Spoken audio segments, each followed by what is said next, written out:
everybody, and welcome back to Plays Well with Others, our podcast about building and participating in highly effective teams and actually enjoying doing it. As always, I'm your host, Andrew Moore, and I'm joined by my illustrious co-host, Jess Agnew. So this is episode 22, and we're going to target a topic today that's pervasive, not just in the business world, not just in technology, definitely not just in technology, but I'd venture to guess that every one of you listening has that one Facebook friend, because there's always one, that posts what we now know, or we now call as toxic positivity. It's the people that post the quotes of, you've got a filet mignon budget on a hot dog work ethic, or nobody cares, suck it up, work harder, or just keep pushing and everything will be fine. Your wildest dreams are accessible, even if you just work harder. Just keep working. And we were discussing before the episode that there is some value. So this is a nuanced topic, so I'm not going to outright say that working harder is not always worse. You know, hard work is important. You have to work hard to be largely successful. And it's good to have a positive mentality, positive outlook, and optimism. But the key point is that twofold. One side, putting other people down because they're not successful and making them believe that, oh, because I'm not successful, I'm just not working hard enough. That's not what you would consider helpful or being a good friend. It's also fairly dangerous. It's like that kind of mentality can really damage somebody's mental health if they think, I just need to do more and then I can get more. That's not always how the world works. Right. Sometimes stuff happens, right? But on the other side, we wanted to address the importance of authenticity. So you can get stuck in this grind of everything has to be perfect all the time. It's not just for business leaders, not just for people even in corporate world. You can fake it. You can build up this fake persona of everything's great. It's almost like that influencer mentality. Everything's always Instagram worthy. But as a business owner, as an individual contributor, whatever you are, if you're stuck in this position of not trying to be inauthentic, trying to put up a facade, then you're not being honest with yourself. You're not being honest with others, and you're going to wind up feeling alone or out on an island. It also drives this like perfectionism about yourself where you're overly harsh and overly critical with yourself, because guess what? We're all human. We are going to make mistakes. Things aren't going to be perfect. You're going to mess up occasionally. You're going to forget to send an important email. You're going to forget to follow up on something you were supposed to do. It's going to happen, and you're going to really kind of hate yourself when it happens if you're trying to put this facade of everything's perfect, I'm perfect, everything's great. Because then you also back yourself into a corner where you can't be honest about what happened. So what do? You point fingers at someone else. That's toxic right there. Right. So if you start out on kind of the first side of the coin that we talked about, where we're this pervasiveness of toxic positivity, you know, I've found a lot of, and I'm not going to get too deep into pointing fingers because that's what we were talking about just a second ago. Yeah. But I've seen a lot of people dive into this dive into the toxic positivity posts or the motivational posts as almost like a coping mechanism. Like if they've been in a really bad spot or a tight spot, not been successful or been on the ropes, so to speak, and they were able to dig themselves out of the hole, or they were able to find an out, then it almost feels like they're trying to offer guidance or offer wisdom. But in a lot of ways, like you said, it's dangerous to put up this billboard that says you too can make $1 million in 10 days if you try hard enough. It's maybe that get rich quick scheme worked for one person one time, but it's not something you can probably make into a formula. Right. Well, so the idea, and we've had this topic on the show notes or the ideas list for, shoot, I don't know how long, but a long time. But it triggered in the last couple of days because I've been talking to a buddy of mine about another product out there on the internet, and how, can we build a competitor? Is there an opportunity to capitalize on the market? And this platform it's a very dear platform. They're proud of it, and the whole idea is that it's trying to market to content creators, which, as you can tell, are becoming more and more pervasive because content's becoming more accessible. And the ads, because I looked up the website, the ads have been pushing to me on YouTube, on AdSense, everywhere. And the bit on the commercial, it starts out with this guy, really, really tight frame. I made $3,000 in my first day. Really? Okay. Wow. And then it just starts cutting. Immediately, I don't trust you. Right. Well, it cuts from person to person to person, and they're all like, I made $12,000 the first month I used insert product here. Huh. Well, I bet you that if I sign up for that product, I'm probably not going to make $12,000 a month off the bat. Probably not. But I think this is why some of those content creators have made an entire living off of, I don't accept sponsorship. I just test products. I test things out and tell you honest reviews, because it is so pervasive to see this, get rich quick scheme out there. I mean, it's like even in like makeup tutorials like that are sponsored by someone, you don't get the true information from these individuals. Sometimes you get kind of a glossed over review because they're being paid for it. Right. And so that, to tie that into the concept of toxic positivity, it's like, who can I trust? If I'm reading through LinkedIn, because LinkedIn's a great example, it not as much as it used to be. It used to be very, very structured. This is the professional Facebook. This is where you have to be put away. Like, everything's in place. As you scroll through your LinkedIn, you're seeing content that is curated for the professional world. Mm-hmm. And it's like the meme that we were talking about earlier, where you've got your profile picture for Instagram versus your profile picture for Facebook versus for LinkedIn. And LinkedIn, you get the shirt and tie and everything's nice and clean. And then the Tinder profile pic is I'm half drunk and turned upside down. Yeah. But the idea that I have to put out a product, I'm marketing myself as a product, and what I have to put out is somebody that's always unflappable. I'm completely squared away. Nothing ever goes wrong. Everything's good. And if something does go wrong, I can deal with it. Right. Because that's the kind of guy you want to hire, so to speak. But as we get deeper and deeper and deeper into this well of content creation, and everybody is a content creator because we're all trying to engage with our online brand and our personality and our representation, you get into this boat of, I have to sell a good product, which leads us down this road of inauthenticity. I'm not honest with the people reading, because they don't want to read about how, sometimes it's hard for me to get motivated to get up in the morning. Right.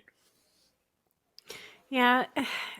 And I keep thinking about how damaging this style of content creation really is. And, I'm a woman, I'm raising 2 daughters, and there's a lot out there that concerns me about social media from that perspective as well. And I mean, it can be extrapolated from that example and used in a larger context as well. But there is so much out there that gives a false sense of reality.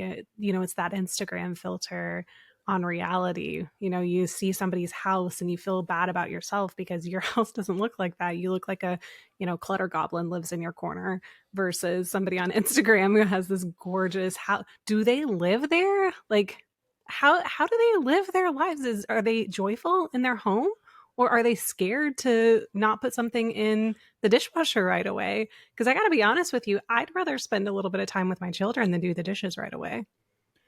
I mean, there certainly is a subset of the population that can have a white couch and be perfectly comfortable with that. I am not one of them. It is not. It's not this demographic right here. No. That No. would last approximately 3/4 of a second before the German Shepherd jumps up with muddy feet. I'm also morally opposed to making a bed every day, because all I want to do is go back to bed. And all those 85 pillows do is prevent me from getting in there faster. I never make my bed. The most we do is we pull the covers up a little bit. I'm genuinely despise a made bed. Okay, look, I'm not going to argue that point. The point that I'm going to argue is, why do you have 85 pillows? Why do people? I don't. I don't. You did. I don't. You've seen the bed I'm talking about. You know what I'm talking about. The throw pillows on the beds, where people have like 20,000 pillows on their bed, and then they have like a thing that they put them in every single day, and then every single day they get them out. And who goes into your bedroom other than you? I want literally nothing between me and being able to lay down. At all times. At all times. I will seriously, on my lunch break sometimes, just go crawl into bed for 30 minutes and just like lay there. It's lovely. Best experience of my day. There's probably something there. I won't dig too deeply into that. But you're right. You're right. It's there are these expectations that are built around your social media presence, and it's not a new problem. It's not a problem introduced by social media by any stretch of the imagination. Like, the expectation has always been there. You know, you've got Barbie dolls and He-Man, right? Like, you have this goal that some would argue is unattainable, and in the case of Barbie and He-Man, probably is unattainable. 100% unattainable, unless you're Margot Robbie, in which case you can do whatever you want. Well, fair. Safe to say, I'm not going to reach that particular goal of aesthetic. But sorry, I got butt dialed by a friend who never calls me. I'm like, is that an emergency? Do you have an immediate panic attack? Well, yeah. It's like, wait a second, that can't be good. Oh, okay, butt dial. Thank you. So I do want to kind of lead this into another kind of related thought, right? And some of that's around how corporate America handles the perception versus the reality of your job, right? So perception of your job should be that you are busy constantly, that you are incredibly invaluable, that you have the keys to the kingdom and no one could do what you can do. And I'm not saying this is how it should be. I'm saying that a lot of times this is how you kind of project this Instagram reality within the context of the corporate world. Always busy, always on top of things, works late, spends additional time at the office, sends emails at 9 p.m. at night. Like, these are considered an Instagram filter in the corporate world. This is a positive thing. And I would argue that what you're doing is being busy for show. And working hard is not a bad thing. I personally work incredibly hard. I spend a lot of time working, and I do work late and send emails at 9 p.m. at night sometimes. Not going to lie. However, is what you're doing important? Is what you're doing, is the busy time that you're spending, is it effective? Is it, in my company, we have this term called needle mover. Is what you're spending your time on something that's actually moving the needle for your company? And I think that's where this kind of ties back into what we've been talking about in working in a joyful environment while still being effective, is cut the crap and be honest with yourself of, is what I'm doing perceived as important? So that's why I'm doing it? Or is there actual value to what I'm doing? And choosing to spend your time and maybe even limiting your time in the office, maybe even limiting your time at work, but instead being very discerning about what you're spending your time on. I think that's where we can start to peel away this, you know, toxic positivity environment and start getting down to the nitty gritty of, okay, yeah, I am going to work hard, but I'm only going to work hard on these things. And I'm going to be honest about these things not being valuable. Right. And there's personally, I work hard so I can work less. Right. So, like, my Yeah. goal isn't to become more effective so that I can work 60 hours more. Right. My goal is to be as effective or more so in the 40 hours that I do spend in the office. And You have a good story about this, and you should tell it right now. I can't remember if you've told it on here before, but you had a developer who automated a deployment. You should tell that story. It's one of my favorites about working smarter, not harder. I have told it here, but it's always a good one. It's a nice feeling because it's got terror immediately followed by satisfaction, and that mirrored the feelings that I just went through just then when Jess says, "You have a story." I'm like, uh oh, what's the story? I can't remember. Was I supposed to remember this one? But no. So we were in a past life. I was running a DevOps organization or building a DevOps organization to focus on deployment stability and IAC or infrastructure as code, and really building up some efficiency around our deployment platform. And we were traveling, me and another engineer. We were, I want to say we were in Conshohocken, Pennsylvania. That sounds right. I think that's where we were. Not important to the story, but so we went out to dinner the night before. We, do as you do on a business trip, probably stayed up and had one too many and then went to bed. Well, we're trying to make it into the office by, 8:30, something like that. And it's you got to go down I-95. So that's a pain anyway. But so we get up and we're standing in the lobby at 7:30. I'm texting the guy like, "Hey, where are you? Where are you?" And he comes down and I said, "Hey, by the way, you had a deployment this morning. How'd that go?" And you could hear the crickets in a public hotel lobby. Oh, crud. I forgot all about it. And I was like, well, roll over to the hotel bar and flip open the laptop and start looking. It's like, oh, well, we scheduled it. It ran. The funny part was our automation was posting out, I think it was Slack messages at the time, but it was sending out Slack messages on all the steps as this engineer. So all of the developers, all the QA, all the people that were on to watch the deployment were like, yeah, he got up, he did it. Started right at 5 a.m. on the nose. Just on the nose. This guy's incredible. Right. So we get up and like, well, I guess that's good. It completely ran, completely forgot about it. It was done, included the "have a good day, everybody" Teams message or Slack message. Yeah. So was it more work up front for him to automate all of those steps so that it ran 100% without investment in a human time? Yeah, probably. That was probably more time to do all of that than it would have been to do the initial deployment.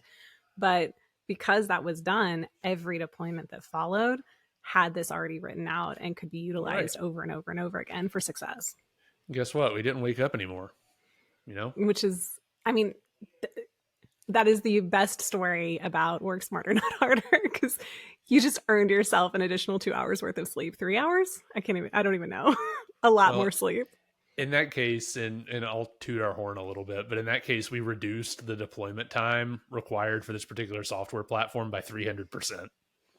So it went from like... It was no joke. Yeah, it was like 2.5, 3 hours to deploy this thing manually because it's a big enterprise Java application. All the dependencies are circular and it's all screwy.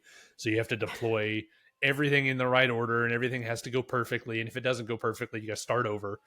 Miserable. Yeah. And when we were done, it was less than half an hour. And it was just basically sitting there. Okay, green, green, green, green, green, green, green. Cool. All right, we're done. And this is kind of a little technology focused here, obviously, but it definitely applies to so much more.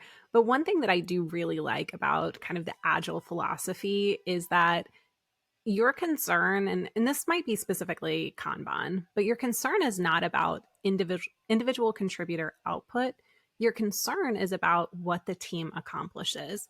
So rather than recording hours worked and docking specific hours worked, you obfuscate that and you're focused on level of effort and value contributed. Those are the important metrics. And I just think that that is a revolutionary way of thinking and thinking about anything that you're doing in your life. And I stop and have that conversation with myself when I'm looking at a busy day of back-to-back meetings. And I know there's important, valuable work that I owe my company that I need to be working on. And I'll have the conversation with myself. These 12 meetings here that I'm scheduled for today, which of them is a genuine, important meeting that I need to be there? Important things are happening, decisions are happening. There's going to be value add from that meeting. And which of them are fillers that could be exchanged for an email, or that maybe only one person from my division needs to be on, not 12. Having those conversations with yourself about really anything you're doing and thinking about, effort versus output, and having that very realistic conversation with yourself can help reduce that level of, toxic positivity where you're like, everything's great. Everything's great. I go to all my meetings. I'm so busy. I worked until 9. I'm really doing great. Things are awesome. I'm so helpful. It really can reduce that and help you genuinely be helpful, but potentially preserve some mental health as well.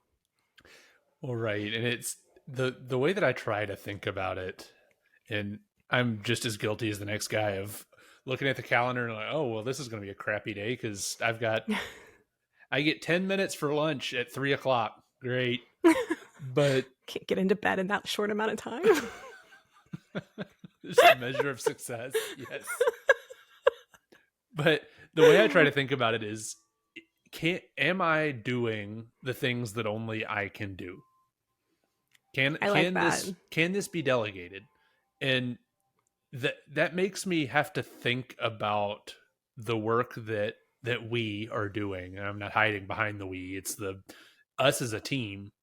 If there is a task or a meeting or something that can be delegated, and the people that I would delegate it to don't have the bandwidth to have that delegated onto them, okay, well, is this really valuable right now?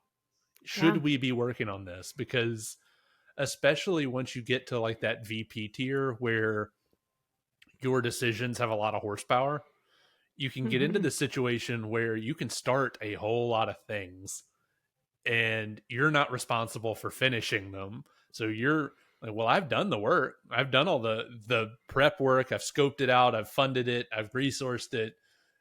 Here you go. And you just start piling on and piling on and piling on, and you get into trouble real quick. I'm getting infuriated just listening to you because I know that VP. I mean, we've all met him.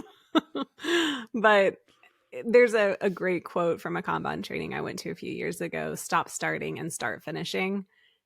Finishing a project, finishing something that you're working on is so much harder than starting something new. Starting something new is fun. It's exciting. There's a lot of exhilaration. There's a lot of excitement around it. Starting is fun. Finishing is hard. And one of the best ways I've personally found to force myself to finish what I've started is not letting myself start the next fun thing until the last one's finished. So you pick something up, you work it all the way through to completion, then you get to start the next shiny toy. But you don't get to touch it till you're done with your existing not so shiny bloom, the bloom is off the rose toy. Well, there's the key takeaway here. No matter who you are, if you're focused on the process more so than the result, then you're going to wind up with shiny squirrel syndrome a bunch, and you're going to wind up with the toxic positivity quotes because I am working my tuchus off and I'm not seeing the results that I think I should see. So obviously, it's performative hard work. Yeah. And obviously I'm not working hard enough because it's not getting the results. It's a weird circular logic. Because I'm not successful, I need to work harder. And because I'm working harder, I can't be successful because there's this dependency. So keep pushing, keep pushing, and eventually stuff will happen, right? But if you're looking at it from a different perspective of results-driven, data-driven decision-making, then maybe success is being able to do your job in half the amount of time. So, if you're an entrepreneur, and Yeah. my business that I start takes 60, 70, 80 hours a week at the beginning. But as I progress, I get more efficient. I build new technologies, new platform, new process that make me more efficient. Well, now it takes 20 hours. Okay, well, I could use the other 40 hours that I was working at the beginning to go start another business, or shoot, at some point go play golf. Maybe that's what you want to do. So I, have gone through situations where my staff was reduced, contraction of business and unfortunate reality of the world that we're living in right now. And one of the things that I struggled with a lot after that reduction was just the amount of busy work that landed on my plate because there was no one else to do it. And I worked a lot of incredibly long hours, really, really busy, spending a lot of time on things that weren't that valuable. So I had to make some decisions on where I was going to cut things out. And it was hard because this perception versus reality thing was playing into it of I didn't want other people to suffer because my team had contracted. I wanted to continue to give the same level of service, but that's not going to happen when you go down 8 people. It's just there are going to be things that are going to be different about the situation that you're in than where you were previously. So it took some time, but there were things that I cut out of the service delivery that my team was providing. And some of them were small, some of them were fairly big. I, reworked processes so that I could stop working outside of business hours so vastly much constantly. And I didn't take any time away from the things that were incredibly important. It was the smaller tasks, the little nuancy, little one-offy things that were the things that kind of either got cut, the process got rewritten. And actually, I think at the end of the day, some things that we changed were really to the benefit of the company, and I'm never going to change them back.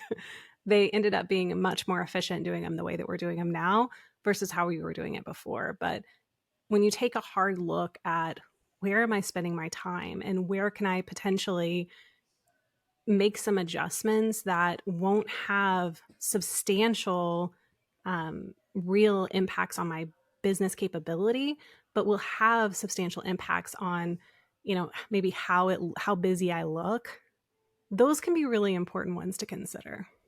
Yeah, this may actually be tangential to toxic positivity, but one thing that I always do enjoy is this mentality of make it look easy. Like, because if you could look at it different ways, you could look at it as toxic positivity, like work hard and just be better.